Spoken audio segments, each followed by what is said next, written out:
অৱশেষত নিয়তিৰ ওচৰত হাৰ মানিলে মৃদুমুদ্ৰা ডেকাই। GMCHত চিকিৎসাধীন অৱস্থাতে আজি পুৱা 7:20 শেষ নিশ্বাস ত্যাগ কৰে মৃদুমুদ্ৰা ডেকাই।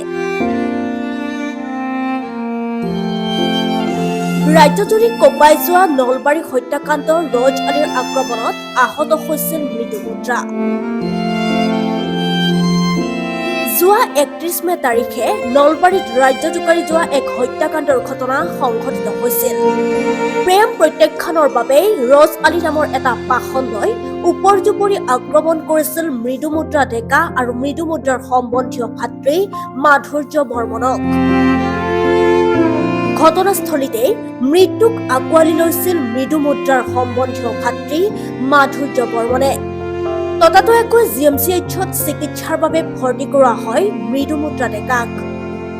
পৰৱৰ্তী সময়ত হত্যাকাৰী ৰজ আলীক এনকাউণ্টাৰ কৰে আৰক্ষীয়ে। অৱশেষত GMCHত জীৱন মৃত্যুৰে যুঁজি আজি 7:20 শেষ নিশ্বাস ত্যাগ কৰে মৃদুমুদ্ৰাই।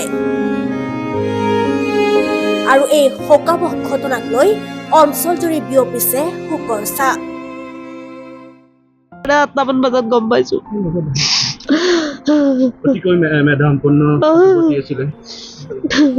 চবতে তাই আগবঢ়া তাই। আপোনাৰ কি হয়? ভতিজা ছোৱালী হয় তাই, মই বৰমা কওঁ। মই পাইছো।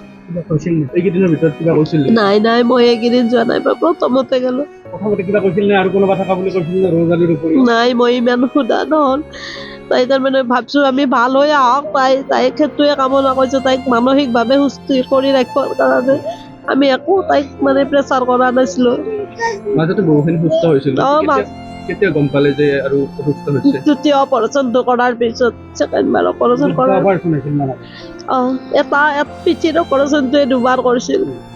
ছেকেণ্ড বাৰ অপাৰেশ্যন কৰাৰ পিছত তাইৰ মানে মাত কথা কমি গৈছিল, খোৱাটো কমি গৈছিল, সকলোখিনি কমি গৈছিল। মানে পিঠিৰ অপাৰেশ্যন হোৱাৰ পিছত মানে স্বাস্থ্যৰ অৱনতি ঘটিছিল। কেতিয়া হৈছিল অপাৰেশ্যন? 15 দিন মান, 10 দিন মান হ'ল নেকি, বোধহয় 10-12 দিন মান হ'ল। যিদিনা মানে ঢুকাইছিল মানে সেইদিনা হৈছিল নেকি?